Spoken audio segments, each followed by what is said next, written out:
When is a parrotlet a good starter for you?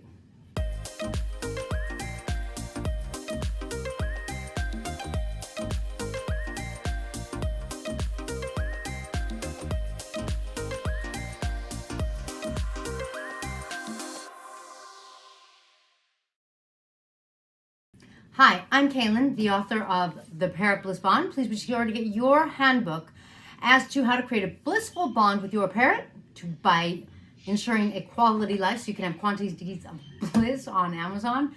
And you can also get Cake by the Ocean, Chasing Dreams on Amazon, a novel I wrote. It's lacking parrots, but you gotta forgive me that.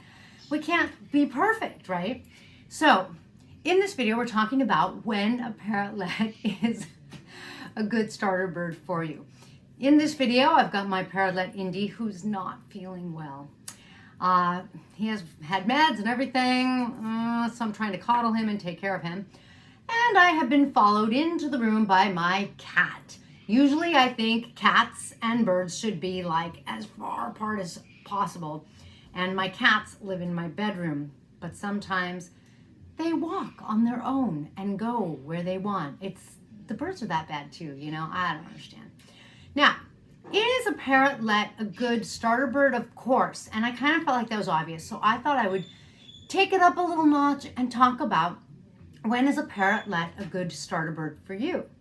So if you are in the boat, so to speak, of someone who doesn't want to spend a lot of time taking care of your parrot, because, for example, I spend a lot of time taking care of my parrots. After all, I have 18 species, so that's quite a few, and I do a little bit of breeding with my parrotlets, and that does take some time. You know, everything takes time, and so anytime you have anything going on, it takes a little more time. Parrots take time because I don't know of one species that doesn't require some fresh vegetables and cleaning. They're messy. So plus they really need some time to engage, some time to spend with you, to bond with you, and therefore you can really say, generally speaking, that the smaller the bird, the less time you're going to have to invest into the bird, and that the larger the bird, the more time you're going to have to invest. So if you're in the boat, so to speak, of wanting something that's a little easier, especially if it's a starter parrot, then a parrotlet is a great starter parrot. However, you could get a Budgie, you could get a Linny like I did, you could get a Parrotlet, you could get a Lovebird, you could get a Cockatiel. Depending on what other birds you think are small, you know, there's green cheek conures, there's other conures that are like the green cheek conures, a peach front, a black cap, I mean, the list goes on, a crimson, a monk parakeet or Quaker parrot, those are the same. There's several that qualify as little. And I guess I would call this a mini in a lot of ways.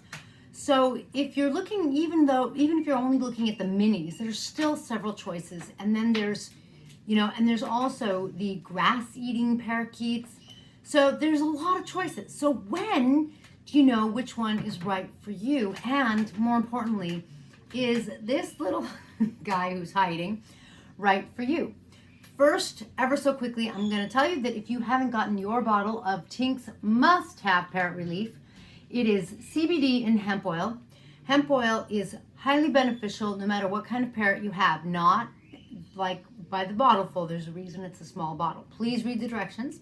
Make sure that you give the appropriate dosage. But when you do, the hemp oil has the right balance of omegas, which is highly beneficial, especially if you want a healthy parrot or if you have a parrot that has any liver issues. The hemp oil can really help because it helps the liver because it's the right kind of fat and in the right balance. Now, is a parrotlet right for you? The advantages of a parrotlet are that, like I said, they're small. The smaller the parrot, the smaller the poops and the less mess there is, of course.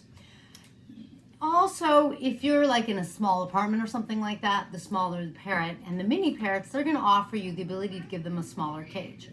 Ideally, of course, you still want to let them come out of the cage and fly around to get their exercise, but they can live in a smaller cage without you feeling like you have a caged bird.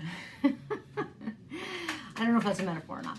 Okay, so that's some strong advantages there. The difference to me between a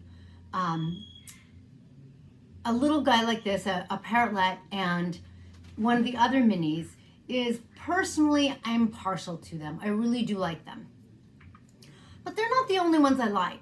And I think that the advantage to them is they can be good talkers, although budgies can be too. But these guys, I don't know, they're so pretty, although budgies can be too. I mean, right? With the little minis, I don't know if you can go wrong. You can, though, go wrong with a parrotlet if you're not ready to face a big birdie personality. Parrotlets, even though they're the second to smallest, and they're going to be the smallest out of all the species you're going to find available either by a breeder or in an exotic bird store. But they're probably also going to be like the most piranha-like. We have one parrotlet that we named Piranha because he was just... Now, he's gotten better. I always say that they go through a biting phase, and it's really funny because then I read that in Citiculture, which is like, it's kind of like my birdie encyclopedia. It has almost everything in it.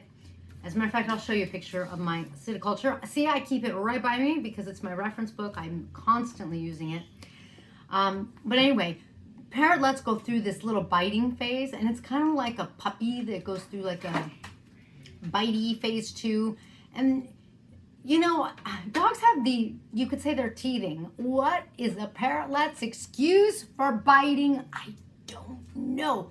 But from the time right after they wean until they're an adult, which is going to be, it could be as early as 6 months, but it's more like 8 to 12 months kind of thing. You know, in that in-between time, they're very likely to go through a biting phase. So I do feel like you have to recognize that if you're looking for a starter parrot and you're looking at a parrotlet, you have to be ready for that if you get yourself a parrotlet. Now, that's not to say that other mini parrots aren't going to bite, because they are. And it's not to say that if you get a parrotlet, you're going to want to name him Piranha number 2. It's just to say that it can happen. And in my experience, I don't feel like our budgies were ever as bitey. You know, I had lovebirds once upon a time. I don't feel like they were so bitey. You know, I just, my daughter doesn't agree with me. So, you know, it is sort of a matter of opinion. I feel like my experience is that these little cute, adorable little things, they do go through a phase where they like to bite fingers. They don't bite each other, just humans. Some of it stems from the fact that they're still expecting to be fed. So for example, I have some cockatiels right now that I'm hand feeding, and they see me and they start asking for food. And I'm like, I just fed you. And my daughter goes, yes, but they see you as food. And I said, does that mean they're going to eat me? Maybe, because they see me and they're like, oh, I must be hungry. And I'm like, no, sometimes I just spend time with you. But I hope I'm being funny. But the point really is that when they see a human, they start to go, oh, human fed. They fed me. And so when I see the human, the fingers mean food is coming. And so the biting initially is, it can be, I'm hungry. So I think that a parrotlet is a good starter bird if you're okay with that. One lady who got a parrotlet baby from me said that to get through the biting phase, she just spent like a day with her parrotlet. He was biting and she had millet for him. And she just spent the day with him and he just got over it. It's kind of like, I think he figured it out because she didn't go away. So it wasn't like, she's there, it's time to feed, she's gone, she's back, oh, it must be time to feed. It was more like, she's there, she fed him, so he wasn't hungry, and she was there, and she was there, and she was there, and she was there. Time is a magical ingredient when it comes to parrots. It seems like It doesn't matter what size the parrot. When you spend time with them, they get to know you, they bond with you, it changes the relationship. Again, I do feel like a larger parrot's going to require more time, but even the small little guys, the more time you spend with them, the better. So I think that if you can possibly live with having a little Napoleon piranha, then you're good. Because, you know, parrotlets, they're said to have a big personality, and I think that they think they're bigger than they are. So if you can work with that, and you can work with the biting phase, that I'm going to say 98% of them outgrow, then I think you're going to be fine. They're so easy. They're so cute. I have been feeding my parrotlets fresh vegetables from when they're babies, and when they're weaning, I start to give them fresh vegetables, and they turn into really good eaters.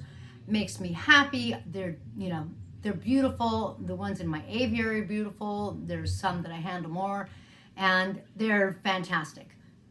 I just deal with some nibbles, some vampire. All right, now someone else is being demanding. Let's see, right there. He likes my parrotlets too. I don't like him playing with them. No kitty cats around the birds. Thank you for joining me in this blissful video where I love sharing my bliss with you and hopefully helping you tap into a more blissful relationship with your parrot, because I think there's nothing better, maybe not nothing, but cut me a little slack. I think there's almost nothing better than having a blissful bond with your parrot. It's a special relationship that is just over the moon, and it's going to create this incredible experience for you if you aren't already having it, which contrasts itself greatly to the madness of the world today. So I think that it's a great way to counterbalance and have some joy and some bliss in your life. If you have any questions about parrots, please be sure to think about joining Parrot Bliss Flock on Facebook groups. Send a message on the Instagram Messenger, or visit me at parrotbliss.com, where you can get Tink's must-have parrot relief, and we will catch you next time. Oh, and please be sure to like and subscribe. See you next time.